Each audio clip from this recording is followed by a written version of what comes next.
Olá, muito boa noite, seja muito bem-vindo, você ouvinte da Rádio Paz FM, do programa Bíblia em Foco. Com grande alegria pedimos a sua permissão para entrarmos aí na sua casa e nós vamos estar aí nesse período adorando, bendizendo ao nome do Senhor Jesus. Nesse momento, a hora precisa para você. 10 horas e 49 minutos. Com grande alegria, eu sou o pastor Eurípedes Venâncio da Silva, aqui pastor do campo Nação Madureira, pastor presidente Amarildo Martins da Silva, campo abençoado que nós temos o prazer de pastorear uma congregação ali na Regional Norte 4.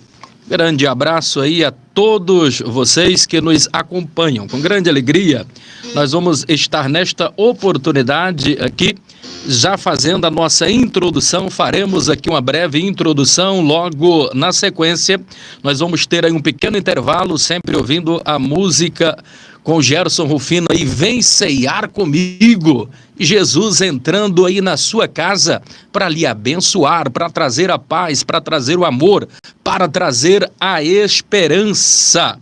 E o tema da nossa lição é a importância do cuidado com a espiritualidade e as emoções. É a lição 6 aí da nossa revista da EBD Betel. Vamos já fazer aqui a abertura, que o texto áureo se encontra aqui em Gênesis, no capítulo de número 4 e o versículo de número 6, aonde nos diz da seguinte forma: E o Senhor disse a Caim: Por que te iraste? Porque descaiu o teu semblante. A verdade é aplicada. Investir no relacionamento conforme a palavra de Deus orienta. Muito contribui para o ajustamento de nossas emoções e espiritualidade. Aqui nos objetivos da nossa lição nós temos 3, como sempre, apresentamos aqui o primeiro. Primeiro objetivo aí da nossa lição é explanar a ligação entre as áreas emocional e espiritual. Às vezes nós pensamos e imaginamos que não estão tão interligadas assim, e com certeza estão, porque os problemas emocionais podem afetar inclusive as questões espirituais, e se não tivermos o devido cuidado de estarmos tratando as nossas emoções, poderemos, por certo, estar comprometendo a nossa espiritualidade, e comprometendo a nossa espiritualidade, com certeza, meus amados e queridos irmãos, comprometemos então o nosso elo de ligação com o Pai, porque Deus é espírito e importa que nós o adoremos em espírito e em verdade.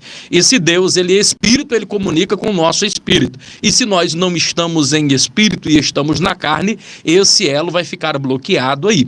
Então é importante nós termos aí essa questão, essa equação precisa estar muito bem ajustada e organizada. Falo da questão espiritual e emocional. Se não tratarmos e não tivermos, como falei, esse devido cuidado com as emoções, poderá trazer danosas preocupações para as nossas vidas, sobretudo na parte espiritual.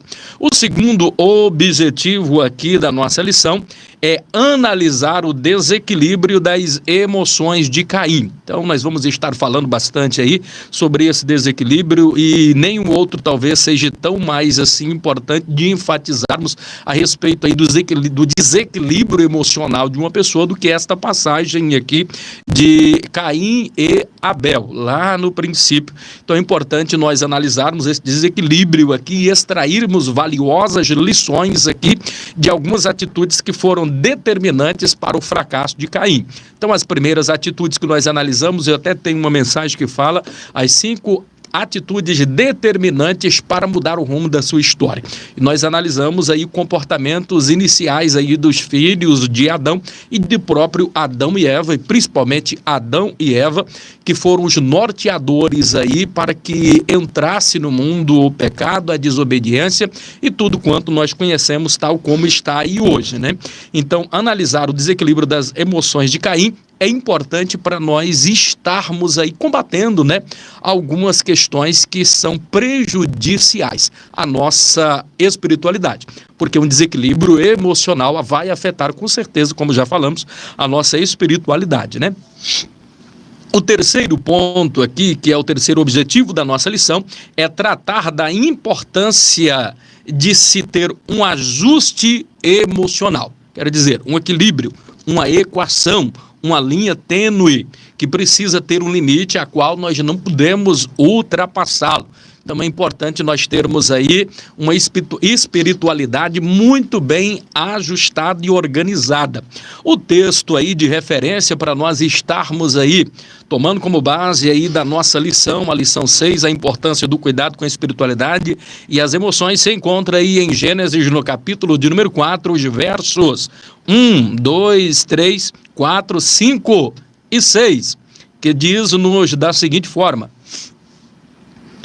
E conheceu Adão a Eva, sua mulher, e ela concebeu e teve a Caim, e disse: Alcancei do Senhor um varão, e teve mais a seu irmão Abel. E Abel foi pastor de ovelhas, e Caim foi lavrador da terra.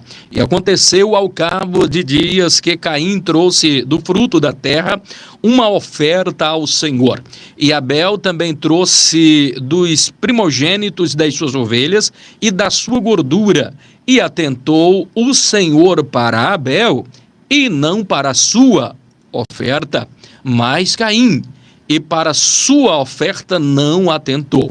Irou-se então Caim fortemente, e descaiu-lhe o seu semblante. E o Senhor disse a Caim: Por que te iraste? E por que descaiu o teu semblante? Muito bem, muito obrigado, meus amados e queridos irmãos. Nós vamos fazer um intervalozinho. Antes, porém, eu preciso aqui fazer uma oração. Vamos estar até quebrando um pouco aqui do protocolo da nossa lição aqui, da trajetória, como transcorre a nossa lição, atendendo o importante pedido aí da nossa irmã Divina, congregou conosco durante bastante tempo e fez-nos um pedido quando estávamos vindo para cá. Ela está com o tio na UTI lá em Goiânia, em um estado bem preocupante. Ela pediu para a gente estar fazendo essa oração. 30 segundinhos nós fazemos esta oração. Peço a vocês que estão aí agora de casa também, ajude-nos neste clamor. Você que tem alguém aí na sua família que está precisando de uma urgente providência da parte do Senhor na área da saúde, também sinta-se agraciado com esta oração nesta oportunidade. Queria que você, aonde você estiver, se puder, feche os seus olhos e vamos estar orando, apresentando esta causa a Deus. Soberano Deus, eterno e bendito Pai, Deus de infinita glória, grande poder e majestade, permita-nos, ó Deus, introduzirmos nos teus átrios santos, para em rogos e súplicas a Ti, ó Deus, apresentarmos a vida de Salvador Lima, tio da irmã Divina. Meu Deus, somente o Senhor pode verdadeiramente entrar com uma providência. A Tua palavra nos fala que, operando Deus, quem impedirá? A Tua palavra também nos fala que tudo é possível ao que crê.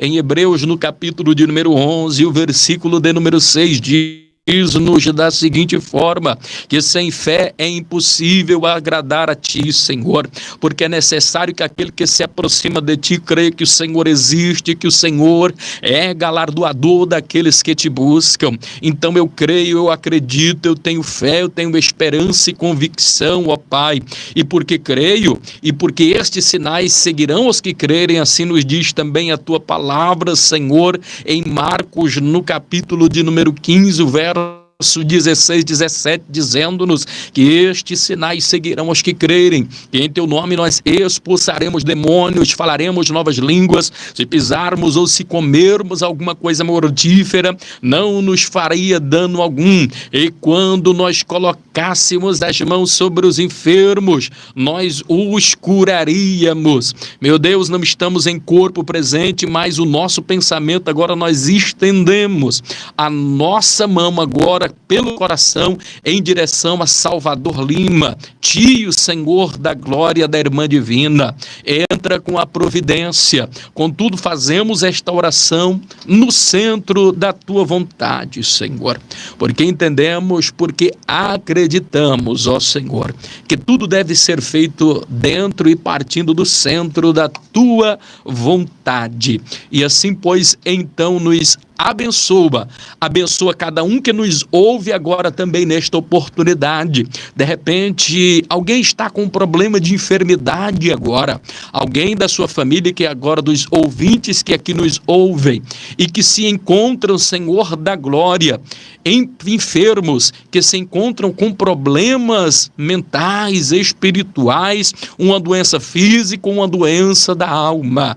Entra agora, Senhor, pela tua infinita graça, grande amor e misericórdia, que é a razão, Senhor, de nós não sermos consumidos. Entra, Senhor, nesta oportunidade, com a tua providência. Assim te oramos, ó Pai. Abençoa os teus filhos que nos ouvem agora nesta oportunidade. Em o nome de Jesus. Amém. Grande abraço, meus amados e queridos irmãos. Vamos para o intervalo e depois retornaremos aqui em definitivo para estarmos concluindo aqui a nossa lição. Estaremos agora desde as 10 horas até as 11 da noite, aproximadamente às 23 horas, aqui ministrando essa abençoada lição, a importância do cuidado com a espiritualidade e as emoções. Não sai daí, fique conosco. Muito bem, estamos de volta com o programa Bíblia em Foco, com a nossa pré-aula da EBD. Mais uma vez, seja muito bem-vindo, você ouvinte da Rádio Paz FM, a rádio da família, 89,9, uma transmissora do Sistema Rio Bonito de Comunicações. Você que está chegando aí, já vamos estar aqui agora fazendo a introdução aí da nossa lição nesta oportunidade.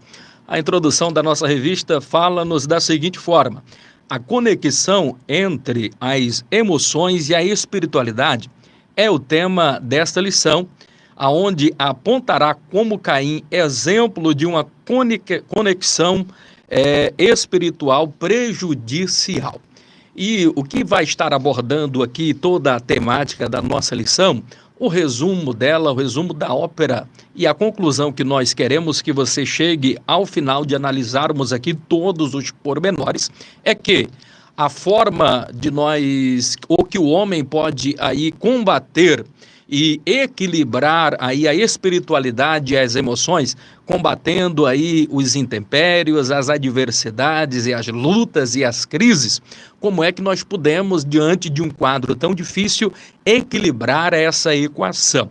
Então, no final aqui da nossa lição, eu já antecipo, nós precisamos chegar a um denominador comum. Como é que o homem pode fazer essa equação equalizando e equilibrando aí o seu sistema emocional e espiritual? Simples, de duas coisas será necessário. E nós já antecipamos qual é. É a palavra de Deus e o Espírito Santo. A palavra de Deus por si só, ela traz-nos a paz, traz-nos a esperança, traz-nos a revelação, ela traz-nos conforto, ela traz todas as respostas para as principais dúvidas, questões e indagações do homem. E se nós tivermos alguma dúvida em entender, o Espírito Santo, que é o nosso Consolador, intercede por nós, ele com gemidos inexprimíveis, leva o nosso gemido ao Pai e em contrapartida faz com que nós entendamos aquilo que às vezes pode estar obscuro aparentemente aí para nós dentro da palavra. Então, a grande questão aqui da nossa lição é entendermos isso. Como é que nós vamos equilibrar? De que forma nós podemos ter cuidado aí com a nossa espiritualidade e as nossas emoções? Observando a palavra de Deus, com auxílio do Espírito Santo, nós com certeza vamos conseguir equilibrar perfeitamente aí essa equação. Ponto 1 aqui da nossa lição vai tratar sobre a espiritualidade e as emoções. Dentro dessa questão, nós precisaríamos falar um pouco sobre a inteligência emocional. A gente precisa entender um pouco de inteligência emocional. O ser humano, ele precisa ter este equilíbrio. Se você tiver esta perspicácia, o cuidado de ter o equilíbrio emocional aí, uma inteligência, se você tiver uma inteligência emocional e trabalhar essa inteligência emocional, por certo, meu amado, querido, dileto e abençoado ouvinte, você terá um êxito muito grande aí.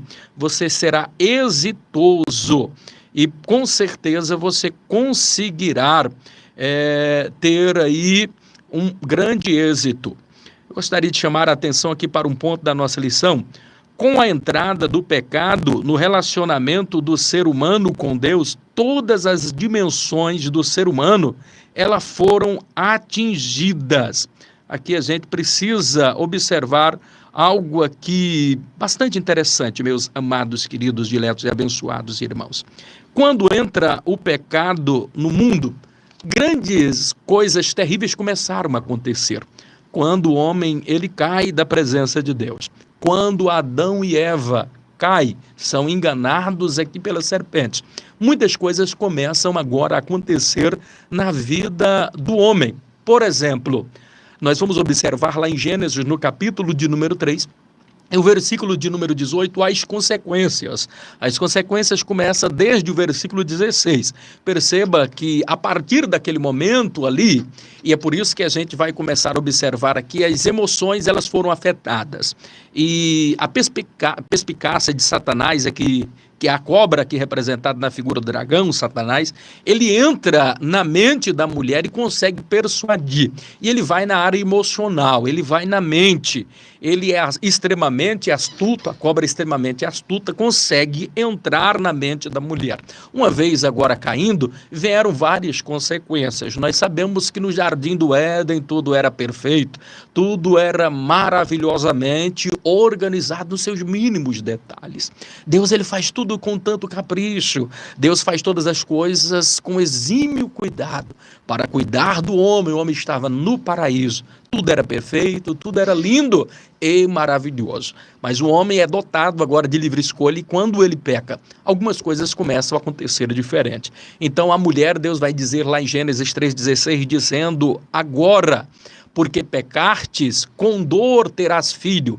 Ou ele vai dizer assim, multiplicarei grandissimamente a dor da sua conceição. O que é a dor da conceição? A dor da conceição aqui é o ato de conceber, de dar à luz filhos. Então essa já foi uma consequência. Quer ver uma outra consequência? No versículo 18 vai dizer para o homem que com o esforço, com o trabalho das suas mãos, ele teria agora que lavrar a terra e assim conseguir o seu sustento. Perceba que uma outra coisa que ele diz agora, por causa disso, haverá agora na terra espinhos e abrolhos. Percebam que até aqui o presente momento não existia espinho, não existia abrolhos, não existia fadiga, canseiro. Havia trabalho porque Adão estava ali gerenciando, ele era o mordomo. Então o céu também não é lugar de gente desocupada, como o jardim do Éden também havia ocupações. Então Adão ele tinha preocupações, ele tinha responsabilidades, dentre elas de estar ali cuidando do jardim. E algumas proibições ali haviam, e ele incorreu em erro porque desobedeceu, tanto ele como Eva. Mas nós vamos perceber que aqui não existia essa canseira e a fadiga. Deus fez tudo perfeito e haverá depois um novo céu, uma nova terra, e diz que até dos nossos olhos as nossas lágrimas serão enxugadas. Lá no céu também não haverá pranto, não haverá choro, não haverá lamento. É só momento de paz, gozo, alegria para a nossa alma, meus amados e queridos irmãos. E assim também era lá no Jardim do Éden. Era tudo perfeito, tudo minuciosamente organizado. Mas agora o homem peca, o homem falha, o homem cai da presença de Deus. Caindo agora, vai entrar todas essas questões. A fadiga entrará. Quando fala de abrolhos, são ervas daninhas. E o que é que o abrolho, o que é que a erva daninha, o que é que o espinho faz? Ele impede o crescimento da planta. Onde existem espinhos e abrolhos, ele vai impedir que a planta ali comece a crescer. Nós somos comparados aí como árvores. Isso significa dizer E os espinhos, agora presentes também, levando agora para o nosso lado espiritual, os espinhos e abrolhos, eles estão aí para tentar, aí através do diabo, do inimigo, nos roubar a paz, nos trazer fadiga. Os espinhos e abrolhos na nossa vida, ele veio para tentar impedir o nosso crescimento, inclusive espiritual, trabalhando nas nossas emoções. E é por isso que a gente precisa ter bastante cuidado, porque o pecado ele vai trazer estas consequências. O pecado ele vai trazer espinho, o pecado vai trazer abrolhos, erva daninha para a tua vida. Quando Adão e Eva pecou, ele trouxe ao mundo agora erva daninha, abrolhos, espinhos que impedem o crescimento das árvores. Assim também quando nós pecamos, também trazemos algumas consequências, dentre elas espinhos, abrolhos, ervas daninhas que vão nos sufocando.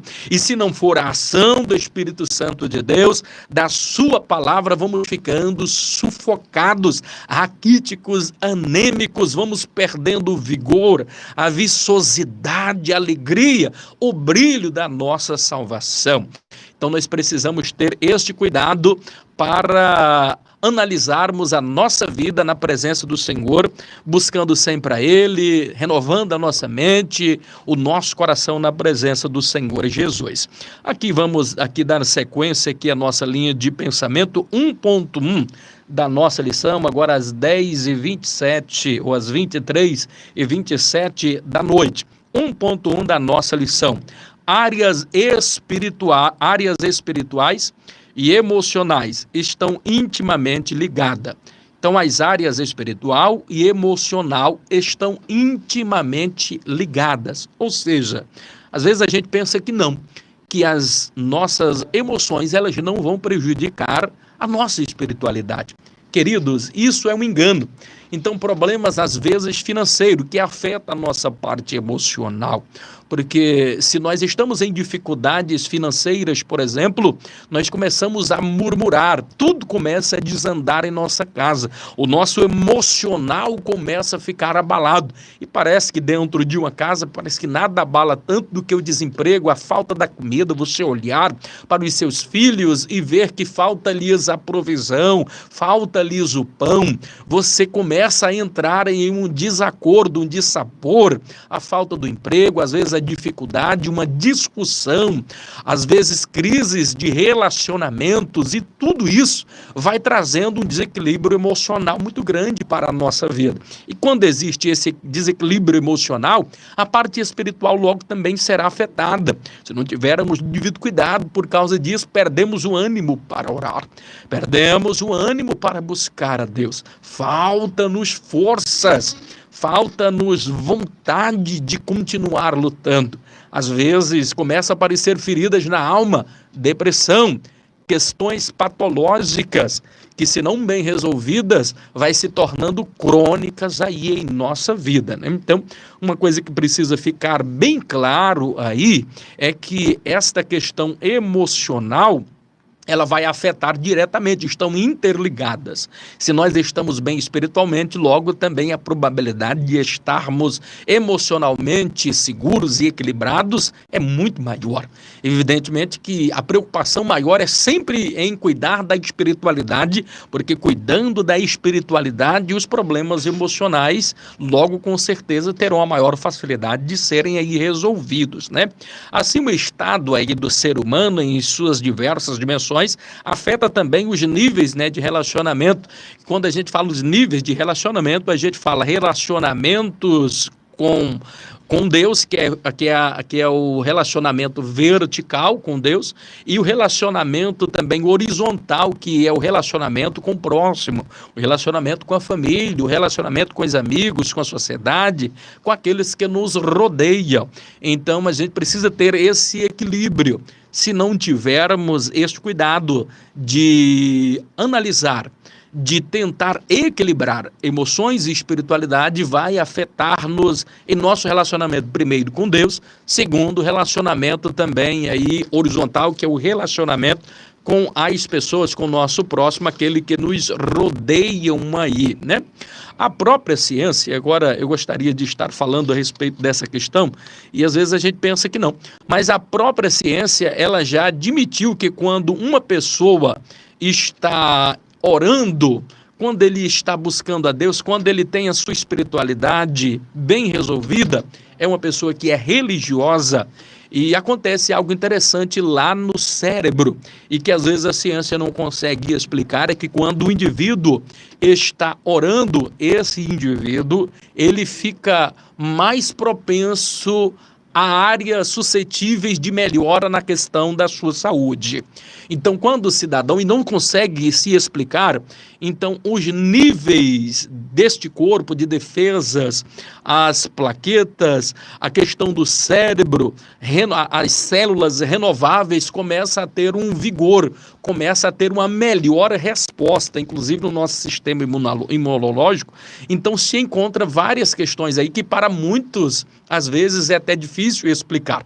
Mas para nós que temos esse conhecimento, quando a ciência diz isso daí, e aí elas tentam explicar, é porque é um fator isso, porque isso vai, porque diminui o estresse, e quando diminui o estresse, então diminui isso, diminui aquilo. Não, meus irmãos, a gente tem plena consciência que a oração, ela pode muito em seus efeitos.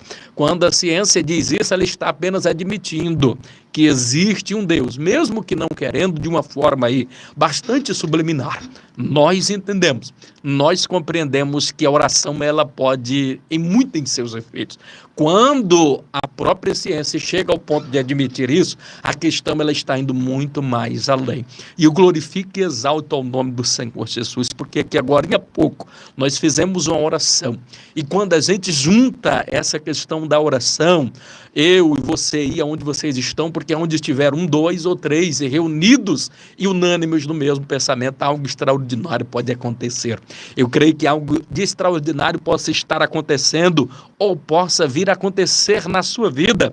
Você que nos ouve agora pela Rádio Paz FM 89,9, você que nos ouve agora também pelo nosso canal do YouTube, também pelo Facebook, grande abraço a todos. Eu quero crer que ao passo que aqui nós estamos transmitindo a palavra de Deus na Bíblia em Foco, aqui nesta pré-aula, você também está sendo agraciado e abençoado aí de uma forma significativamente grande, abençoadora, porque quando nós entramos com a palavra, nós entramos com Jesus dentro da sua casa, e é importante nós analisarmos que até a música que agora há pouco passou aqui, vem cear comigo, Jesus entra na minha casa, e o fato de você estar permitindo-nos levar a palavra de Deus até a tua casa, ao seu lar, você está sendo abençoado, você não tem noção o quanto. Coisas maravilhosas estão por vir na sua vida, creia nisso, meu amado, querido, dileto e abençoado irmão, glória a Deus. Então, dando sequência aqui à nossa linha de pensamento, agora caminhando aqui, tem uma passagem em Provérbios 23 e o verso de número 7, diz-nos algo bastante em forma, que diz da seguinte forma, que como você imaginou na sua alma, assim é. Então você deve imaginar, e aqui está a importância dos pensamentos bons, pensamentos positivos, pensamentos de bênção, de fé, de esperança, de crer, de esperançar na promessa que Deus fez a você. Isso é tão importante. Tal como você pensa, assim será a tua bênção e a tua vitória. Se você se sente vencedor em Cristo Jesus, através da tua palavra, assim será na tua alma. E em Cristo nós somos mais do que vencedor por aquele que nos amou, assim diz nos Romanos, louvado e engrandecido é o nome do Senhor Jesus. No 1.2 aqui da nossa lição, vai falar da importância de considerar a totalidade do ser humano. Queridos, aqui quando a gente fala de totalidade aqui do ser humano, está falando de corpo, alma e espírito. Falando de corpo, está falando de alma e está falando do espírito, quer dizer, a totalidade, está tudo aqui interligado, corpo, alma e espírito. Mas não são questões distintas? Evidentemente que são, mas estão interligados, intimamente ligados, intrinsecamente ligados um ao outro. É uma característica peculiar que está junta e interligado. Então é importante quando a gente analisa o ser humano, você precisa analisar nesse prisma, dentro da tricotomia, espírito, alma e corpo. E você precisa cuidar do corpo. Precisa. Você precisa cuidar da alma? Precisa. Porque tantas coisas que estão se passando no seu corpo e na sua alma vão interferir as questões do espírito, as questões espirituais. Então trate bem o seu corpo, cuide bem da sua alma, trate as emoções. E você terá uma espiritualidade renovada, uma fé renovada, uma vida cheia de esperança. 1.2 da nossa lição. A importância de considerar essa totalidade do homem. E quando a gente fala sobre essa questão de totalidade do homem e da alma, a alma, como nós já falamos em uma lição anterior, é aquilo que está dentro das nossas emoções, da nossa mente, do nosso intelecto, a nossa psique.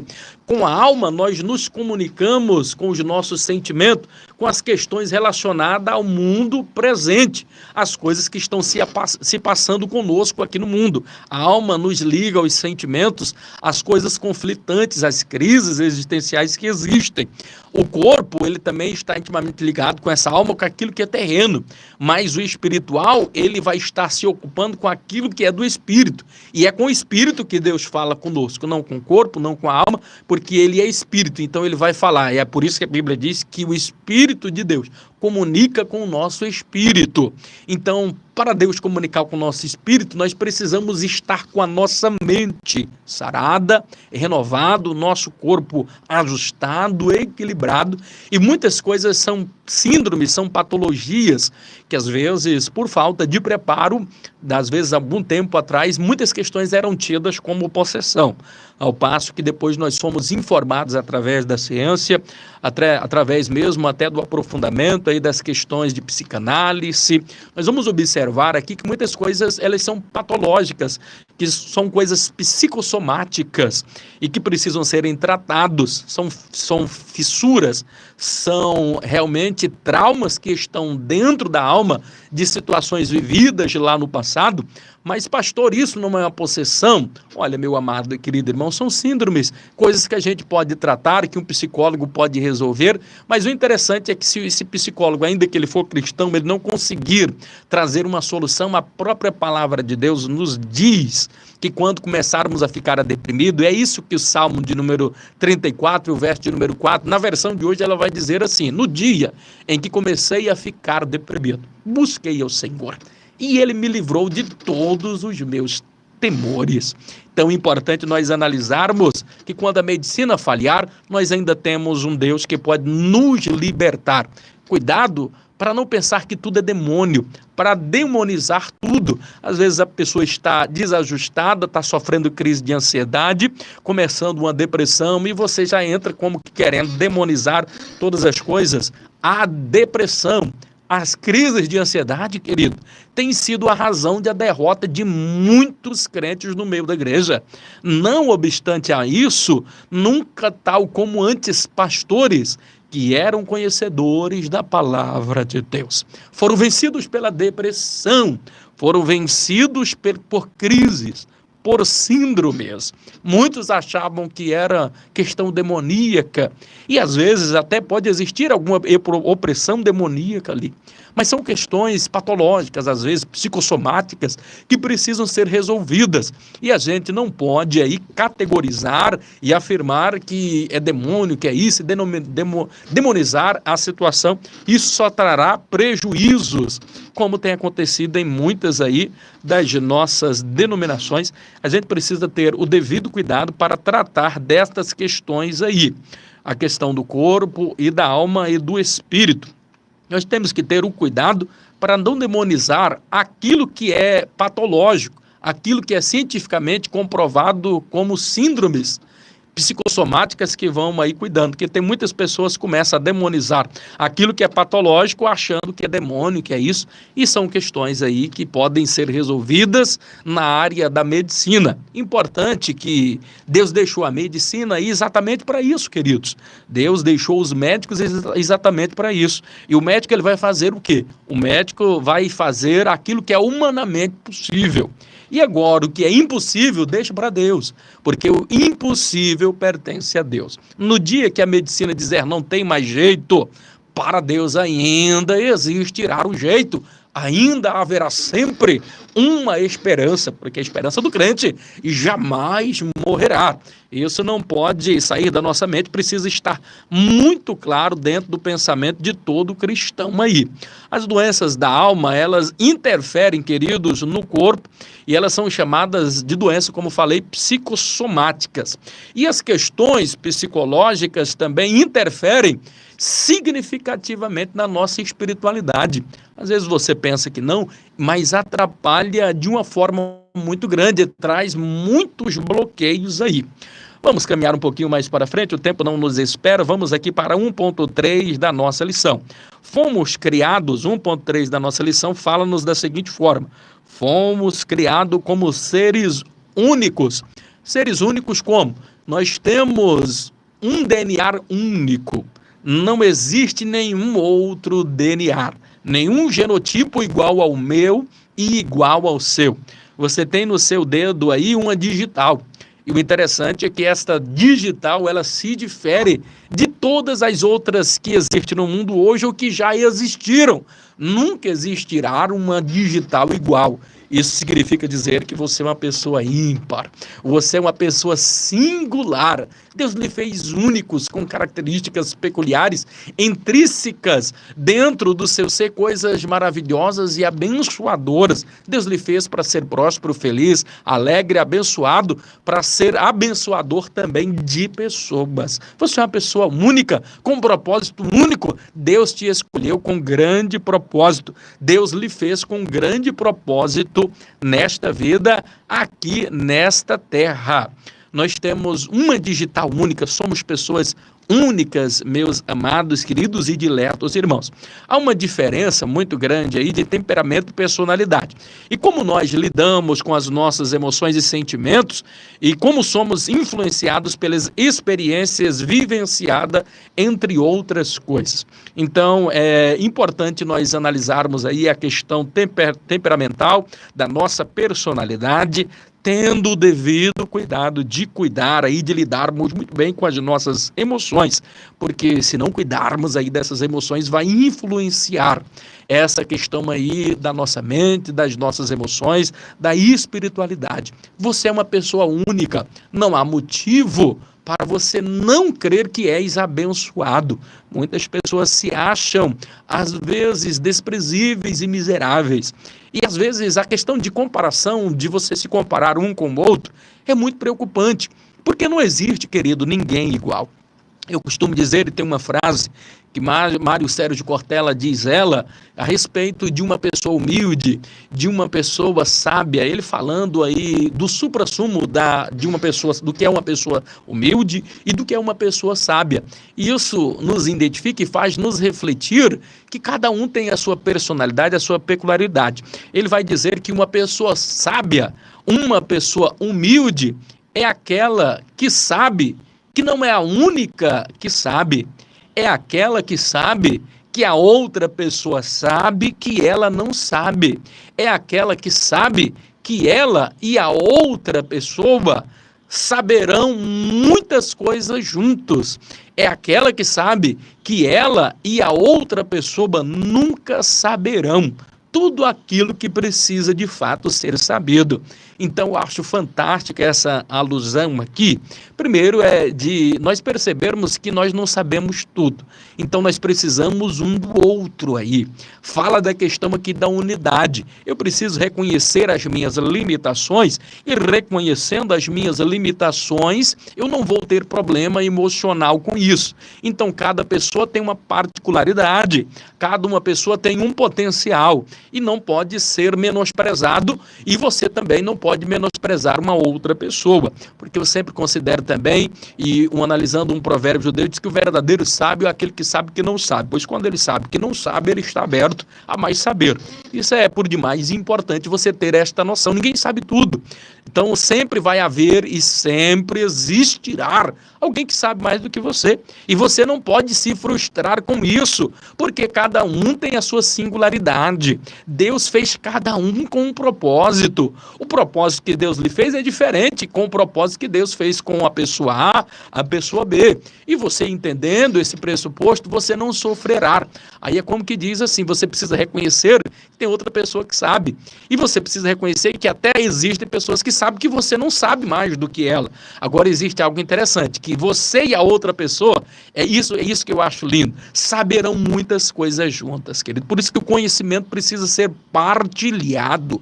Você não pode guardar o conhecimento só para você, porque senão esse conhecimento vai perder. Agora, quando você passa um conhecimento para frente, soma com o conhecimento de alguém, então vocês saberão muitas coisas juntas, queridos. Agora, o mais importante disso tudo é que ainda eu sabendo muita coisa, você sabendo muita coisa, nunca saberemos de fato tudo aquilo que precisa ser sabido, né?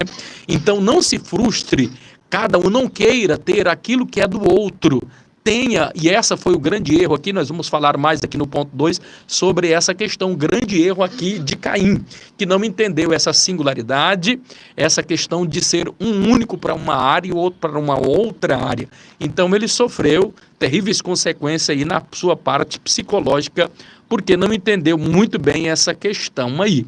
Então nós estamos ensinando aqui que a nossa espiritualidade é bênção de Deus para a nossa vida, e deve ser exercida de maneira saudável e bastante equilibrada, bastante tranquila, senão você terá muitos problemas. Vamos aqui, sem perca de tempo, para o ponto 2 aqui da nossa lição, onde vai falar da relação entre espiritualidade e o emocional.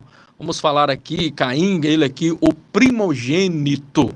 E quando fala aqui, a leitura, vai dizer aqui na leitura, vamos ler aqui, a partir de Gênesis 1:7, 4:1-7. Permita-me apresentar um personagem bíblico que demonstra claramente desequilíbrio espiritual, a sua espiritualidade e seu emocional. Caim, filho primogênito de Adão e Eva, que felizmente, apesar de ser o primeiro a apresentar uma oferta ao Senhor, demonstrou que estava voltado para o Senhor, que não estava voltado para o Senhor com todo o seu ser. Querido, só abrindo aqui um parênteses, porque a revista ela fala aqui que Caim, filho primogênito de Adão e Eva. Aí eu abro um parêntese, e você acha que Caim foi o primeiro filho de Adão e Eva?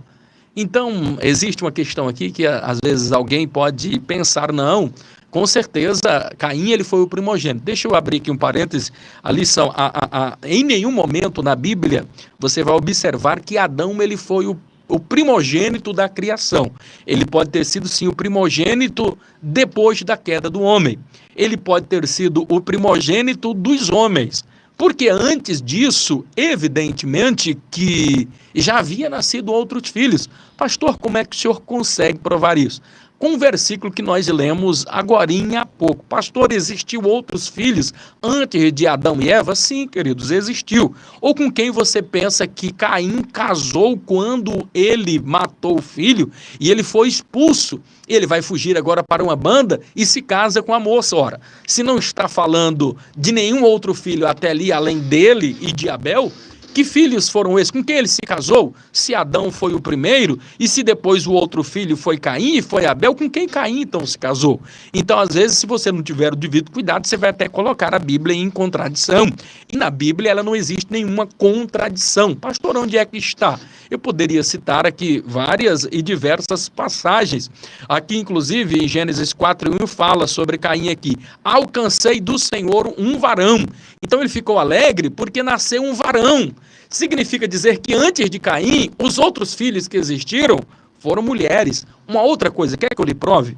Aqui em Gênesis, no capítulo 3, e o verso 16, as consequências do pecado de Eva, Deus vai dizer, a mulher disse, e multiplicarei grandissimamente a dor da sua conceição. O que é a dor da conceição? A dor de dar filho.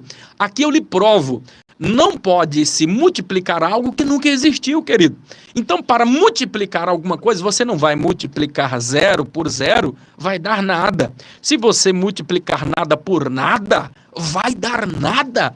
Então, quando aqui está dizendo que multiplicarei grandissimamente a dor da sua conceição, perceba que aqui Caim não tinha nascido, perceba que Abel não tinha nascido, mas o texto é bem claro dizendo que a partir daquele momento, Deus aumentaria grandissimamente a dor da conceição, quer dizer, antes Eva tinha uma dor bem pequenininha, já existia uma dor, evidentemente, mas a dor era muito pequena, e Deus iria aumentar grandissimamente a dor da sua conceição. Logo está claro aí que existiram sim filhas, na verdade, essas filhas, inclusive, foram com as quais que Caim, após cair, pegou uma dessas, se casou com uma dessas suas, provavelmente não, seguramente, irmãs, porque eles foram os primeiros aí.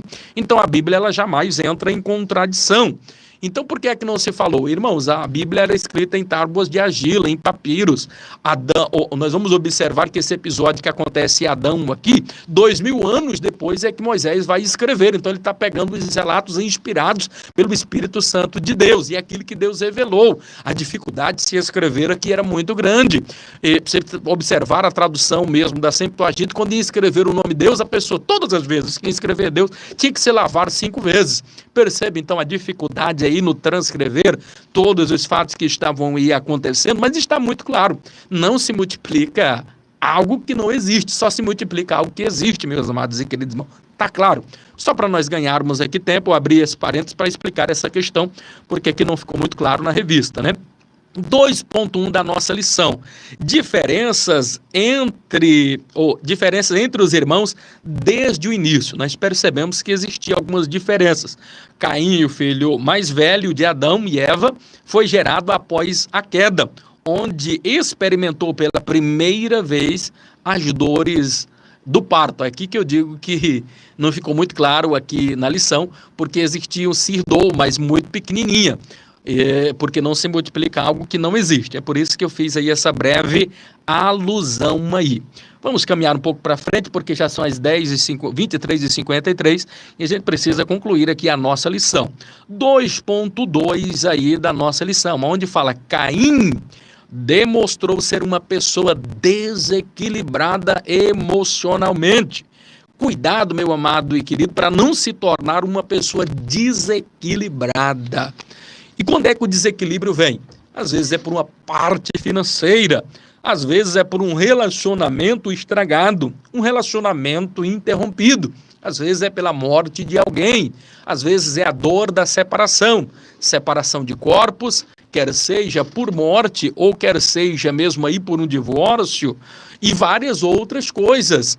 Então a perca do filho para as drogas, muitas coisas podem agravar o nosso quadro emocional e fazer com que uma pessoa fique desequilibrada emocionalmente. E uma vez desequilibrada emocionalmente, espiritualmente ela já está completamente abalada aí, né? É algo extremamente preocupante toda essa questão. O choro, meus amados e queridos irmãos, eu queria analisar e falar sobre essa questão. O choro, ele faz sempre parte da nossa caminhada, seja na vida emocional ou espiritual. Ele só não pode nos desanimar. Então, o que é que tem lhe feito chorar? O que é que tem lhe machucado? O que é que tem lhe magoado e ferido as suas emoções, ao ponto de lhe desequilibrar e lhe trazer feridas na sua alma? Ele pergunta agora, o que é que tem lhe feito desanimar? Muitas coisas têm lhe feito chorar, então eu gostaria de lhe dar uma boa notícia. Chorar, às vezes, faz bem. Você desafogar, vai lhe trazer um alívio ali, você precisa extravasar, de repente, a sua dor. Você pode, às vezes, estar cabisbaixo, triste, a chorar e a lamentar. Como Neemias também, ele ficou em um determinado momento da sua vida triste quando ele recebe informações de que tudo estava em ruínas lá em Jerusalém. Então ele, por algum momento ali, algumas horas, dias, ele fica triste, cabisbaixo, triste, a chorar. Mas depois ele levanta, sacode a poeira e toma uma decisão. Agora, quer ver uma outra coisa? É que o choro, ele é extremamente benéfico, e assim diz-nos a palavra de Deus, é quando quando nós choramos aos pés do Senhor, porque aí o choro pode durar uma noite, mas a alegria, ela virá pela manhã. Aí a Bíblia aí vai dizer que bem-aventurado é os que choram, assim como nos diz as bem-aventuranças ali no Evangelho do Senhor Jesus, segundo escreveu Mateus, no capítulo 5 e no versículo aí de número 4, aonde vai nos dizer que bem-aventurados os que choram. Por quê? Porque eles serão consolados. Só que esse choro aqui não é um choro de lágrima de crocodilo por alguém que lhe deixou, que lhe abandonou, por alguma perca, alguma coisa, não. É o choro aos pés do Senhor. Que quando chora, Deus responde. Deus não resiste à lágrima de um crente aos seus pés. Ele responde, querido. Se vai chorar, chore aos pés do Senhor. Pranteie, porque pela manhã vai vir a tua vitória. Oh, louvado! Engrandecido é o nome do Senhor Jesus, amados, que nos dá e nos concede a vitória. Quer ver uma coisa interessante aqui? 3.1 da nossa lição aqui, traz-nos algo revelador, mas eu preciso ainda voltar aqui, só um trechinho aqui, porque precisa ficar claro, no ponto 2, do ponto 2 que ainda ficou faltando aqui, deixe-me ver, exatamente sobre essa questão. Salmos 4:4, onde diz: perturbai-vos, mas não pequeis. Falei com o vosso coração e calai-vos. Queridos, olha que coisa gloriosa. Qual foi o grande erro aqui de Caim? É que ele irou. E se ele tivesse irado, não estava tudo bem, porque a Bíblia diz, irar pode. O que você não pode é pecar. Então, vem o pensamento destrutivo, a raiva. É por isso diz a Bíblia em Malaquias, e isso é bastante interessante você analisar 4:6, que vai dizer, não é por força, não é por violência, mas é pelo meu espírito, assim diz o Senhor. Não é com a sua força, não é brigando, mas é chorando aos pés do Senhor que a sua vitória virá. Isso precisa estar bastante claro. Efésios 4:6 diz assim, ireis, mas não pequeis. Ireis, mas não pequeis. E ainda diz ainda, e não se ponha a sua ira debaixo do sol. Não deixe que o sol se ponha irado com a sua esposa, com seus filhos. Resolva logo esse problema. Resolva logo essa sua situação, porque um abismo vai gerar um outro abismo aí. 2.3 da nossa lição. As consequências de uma espiritualidade desequilibrada. E o que é que fez com que Caim matasse o seu irmão? Queridos, a inveja. A inveja, ela é extremamente destrutiva e ela tem matado muitos crentes espiritualmente e tem matado até mesmo muitas pessoas fisicamente. Quantas mortes nós temos visto aí? Maridos matam as suas esposas, nós vemos amigos matando o seu amigo, pessoas invejando um ao outro. A inveja, ela é extremamente danosa, meus amados e queridos irmãos. Eu vendo esses dias um pequeno trecho de um vídeo de Tiago Brunner, e ele falando sobre essa questão, que o invejoso, ele não quer apenas um lugar como o seu, ele quer, na verdade, o seu lugar. O invejoso, ele não se contenta em apenas ter uma profissão igual à sua, um salário igual ao seu, não, ele quer o seu salário, ele quer roubar a sua vida, ele quer aquilo que é seu. Então foi o que aconteceu com Caim aqui. Caim, ele quando vê que a oferta de Abel é melhor recebida do que a dele, ele fica extremamente furioso. E o interessante aqui é que nós aprendemos, é uma forma de culto. Os dois foram apresentar-se a Deus. Quando você está em um culto, meu amado e querido irmão, você está ali para apresentar um culto a Deus, oferecer um culto a Deus. Só que o interessante é que Abel ofereceu um culto da maneira correta, um culto que Deus podia receber. Só que Caim, ele foi oferecer um culto à sua maneira. A espiritualidade não estava ali muito bem clara. E o interessante é que nunca o crente, quando vai apresentar-se a Deus, nunca deva apresentar um culto à sua maneira. Você vai para a igreja para adorar. Você não vai para a igreja para assistir um culto. Você não vai para a igreja para ver o defeito dos outros. Às vezes alguém diz, eu fui para o culto e não gostei do culto, não gostei da voz do cantor, não gostei da voz do pregador.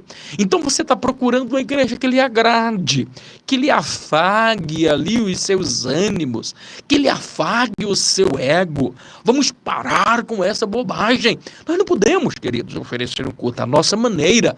Nós devemos receber de Deus e oferecer para Deus aquilo que lhe agrada. Amém? Louvado e agradecido é o nome do Senhor Jesus. E aí está o erro. Ele ofereceu um culto que desagradou a Deus, e Deus atentou para a oferta de Abel, e ao ofertar, que quando Deus atenta para a oferta de Abel, então ele se ira, e ele maquia dentro da sua mente matar o seu irmão, o engana. E quando ele está ali, eles entram em briga ali corporal, e agora Caim pega e mata o seu irmão. Quantos de nós já não matamos um irmão? Às vezes não fisicamente, mas matamos dentro do nosso coração. Quantas vezes nós matamos um parente? Às vezes até mesmo o pai que mata um sentimento de amor por um filho que mata um sentimento de amor para com seu pai. Quantas pessoas já têm morrido no seu coração? Quantas pessoas têm morrido dentro do meu e do seu coração? E nenhum homicida, querido, tem parte no reino dos céus. Você precisa curar isto. Esta ferida na sua alma precisa ser resolvida. A inveja é um dos maiores pecados que o ser humano pode ter. Eu fico extremamente preocupado como é que alguém não consegue ficar feliz com a vitória do outro.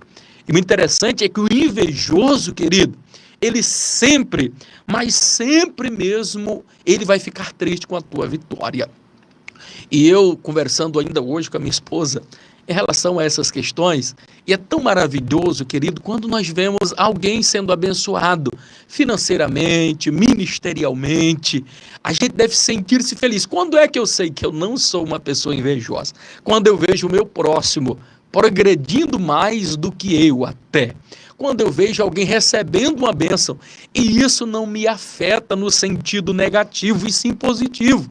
E eu glorifico a Deus, querido, porque quando eu olho alguém, um amigo nosso ali prosperando, um próximo ali de mim, e ele sendo próspero, abençoado ministerialmente, aquilo me alegra, aquilo me traz... É como que aquela vitória, na verdade, também fosse minha vitória, como de fato é.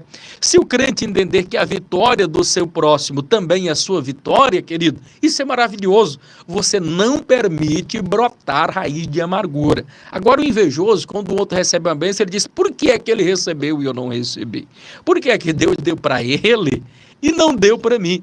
Perceberam? O sentimento de inveja brotou aí. E a gente precisa ter bastante cuidado. E o interessante, quando nós analisamos, se você for analisar essa questão de inveja, e você puder acompanhar aí na sua casa, ou em um outro determinado lugar, Mateus 27, o verso 17, nós vamos observar ali quando estão reunidos Pilatos ali no julgamento de Jesus. Portanto, estando com eles reunidos, disse-lhe Pilatos, dizendo para eles, que vos querem que eu faça com Barrabás e com Jesus chamado o Cristo. Nós vamos observar que no versículo 25 eles pediram a morte de Jesus e que Barrabás fosse solto. Mas no versículo 18 aqui antecedendo, nós vamos observar que o próprio Pilatos percebeu qual era a intenção e disse, porque bem sabia Pilatos que por inveja os líderes estavam entregando a Jesus. Vocês perceberam? Qual foi o motivo? Por inveja, queridos. Eram líderes fracassados, eram líderes cobiçosos, líderes sórdidos, eram líderes que estavam mais preocupados com aquilo que era propriamente seu do que aquilo que era verdadeiramente importante espiritualmente para a nação. Então, por inveja, porque Jesus veio pregando amor. E o interessante é que não precisa você ter defeito. Porque Jesus tinha defeito? Claro que não. Jesus era lindo, perfeito, cheiroso, maravilhoso e especial. E ainda assim, colocaram culpa em Jesus.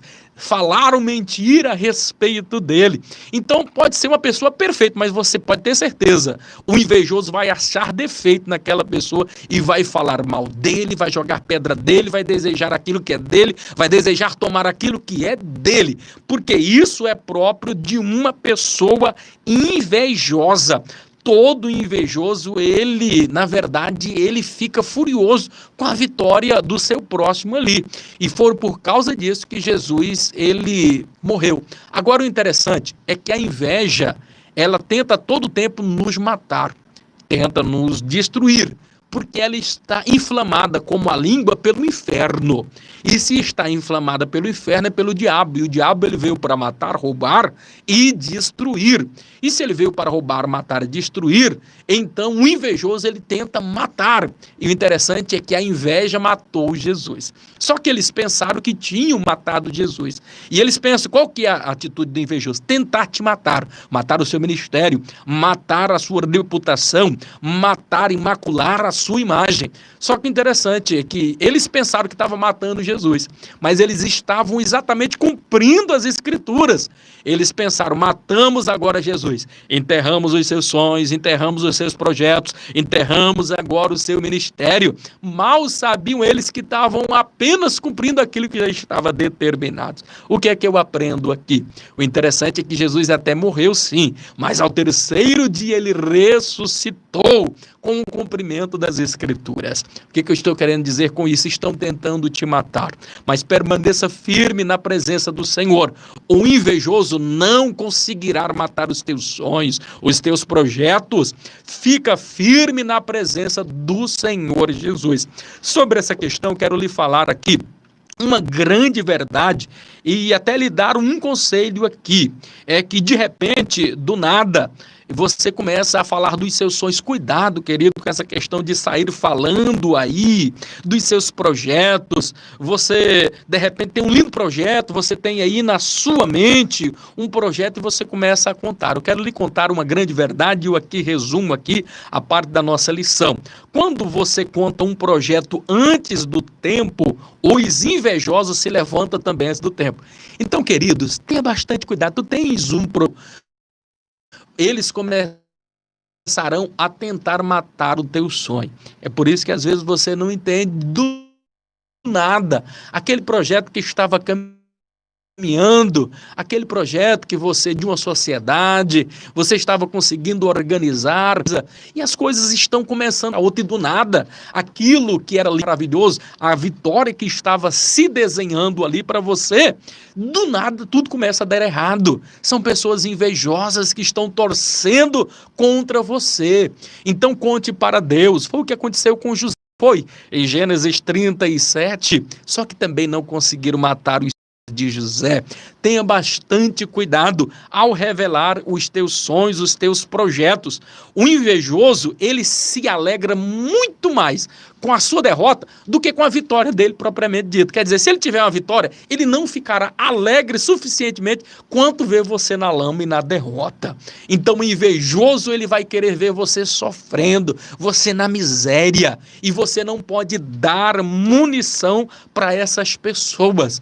Eu finalizo aqui, meu amado e querido irmão, deixando uma fábula. O tempo já não nos permite mais para nós conjecturarmos aqui, mas eu gostaria de encerrar aqui essa participação falando da fábula do vagalume e da cobra, que vai sintetizar muito bem o que é essa questão aqui da inveja e como que é extremamente prejudicial.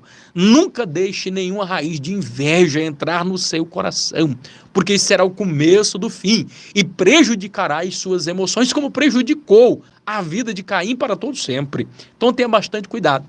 Como que é a fábula da cobra e do vagalume? Evidentemente que é uma fábula, é apenas aqui um conto. Não entenda como sendo algo real, mas as atitudes, ela podem ser levadas sim para o sentido real. O que acontece? O vagalume, ele com seu brilho estava iluminando a noite. E a cobra, ao observar que aquele vagalume, o seu brilho, indo de um lugar para o outro, do nada ela começou a perseguir o vagalume. E quando ela chegava bem perto do vagalume, ela dava um bote. E o vagalume corria de um lado. Escapou do primeiro bote. Passou-se um tempo, a cobra vai dar um outro bote no vagalume. Miraculosamente ele consegue escapar daquele bote. Daqui a pouco, ela dá mais um bote e o vagalume não entende por que a cobra está tentando lhe comer, está tentando lhe ferir, tentando lhe matar. E essa cobra persegue esse vagalume e corre durante toda a noite. Quando o vagalume já quase que não tem mais forças para correr, para sair, ele resolve então indagar a cobra e diz: olha, senhora cobra, por que é mesmo que você quer me ferir, quer me matar, quer me comer? Porque eu não pertenço à sua cadeia para você se alimentar. Eu não pertenço à sua cadeia alimentar. Por que é então que você quer me matar, que você quer me comer? Aí a cobra diz: olha, simplesmente porque o teu brilho me incomoda. Vocês perceberam, querido? O teu brilho está incomodando muita gente. Olha, entenda uma coisa: quanto mais você brilhar, mais inveja você atrair. E como é que você brilha? Quando você faz uma boa obra. As pessoas, e as pessoas às vezes não entendem, mas por que é que eu estou sofrendo isso? Eu não guardo mágoa de ninguém, eu sou amigo de muitas pessoas me amam. Entenda uma coisa: quanto mais você for amado, quanto mais você será invejado. Então as pessoas não suportam que outros gostem de você. Os invejosos vão sempre conspirar contra a sua vida. Vai querer lhe matar, vai querer lhe destruir. Mas esconda-se debaixo das mãos do Senhor, porque a Bíblia diz que quem cavar a cova, nela cairá. Aquilo que o homem semear, isso ele ceifará. Continue fazendo o bem, porque é assim que nos diz a palavra de Deus em Gálatas, no capítulo de número 6, a partir do versículo de número 7, que diz-nos da seguinte forma.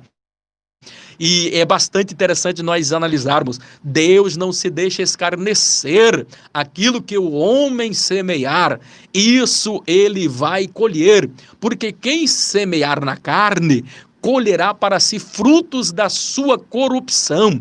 E quem semear no Espírito, colherá frutos para a sua salvação. Aí o verso 8 vai nos dizer assim: por isso, não nos cansemos de fazer o bem, porque ao Senhor, ao seu tempo, pagará todo o bem que nós houvermos feito. Deus não fica devendo nada para ninguém. Aí o verso de número 9 vai dizer assim: por isso não nos cansemos de fazer o bem. Só que ele vai finalizar: isso acontecerá se não houvermos desfalecido. Quer dizer, se você não se cansar. E existe pessoas que se cansam de fazer o bem? Existe. Por causa da ingratidão, por causa da inveja, alguém se cansa de fazer o bem. E o versículo que diz assim: olha, isso você receberá a bênção se você não desfalecer, se você não desanimar, se você não se cansar de fazer o bem. Continue fazendo o bem, porque todo o bem que você fizer revestirá em bênção para a tua vida. Cure as suas emoções com a palavra de Deus, através do Espírito Santo, que ele lhe cura, ele lhe sara, ele lhe abençoa, meu amado e querido dileto irmão. Tópico 3 não vai dar tempo para nós falarmos aqui: a importância do ajuste emocional. E como é que nós fazemos esse ajuste emocional? Como nós falamos e já antecipamos, através da palavra de Deus e auxílio do Espírito Santo. 3.1 da nossa lição: a alegria é um remédio poderoso. Olha que coisa gloriosa, o Salmo de número 100, até apresentado aqui na revista. Olha: celebrai com júbilo ao Senhor, servi a Ele com alegria, apresentai-vos a Ele com cântico. Celebrar, irmãos, importância de celebrar: celebre ao Senhor. Quando você celebra ao Senhor, quando você engrandece o nome dele, você está curando a sua alma, você está tratando as suas emoções. Você deve servir ao Senhor com alegria, com júbilo, servir a sua liderança, servir ao seu ministério, servir a igreja, servir a Deus com alegria, servir ao Senhor com alegria. Faça tudo com alegria, faça tudo com gozo, com a alma cheia de coisas boas. 3.3, que a flexibilidade seja a nossa marca, não seja uma pessoa irredutível, inflexível. Eu termino aqui dizendo, queridos, seja uma pessoa mais tratável, seja uma pessoa mais amorosa. Olha o exemplo de Neemias. Neemias ficou triste um dia, e foi uma única vez que ele ficou triste.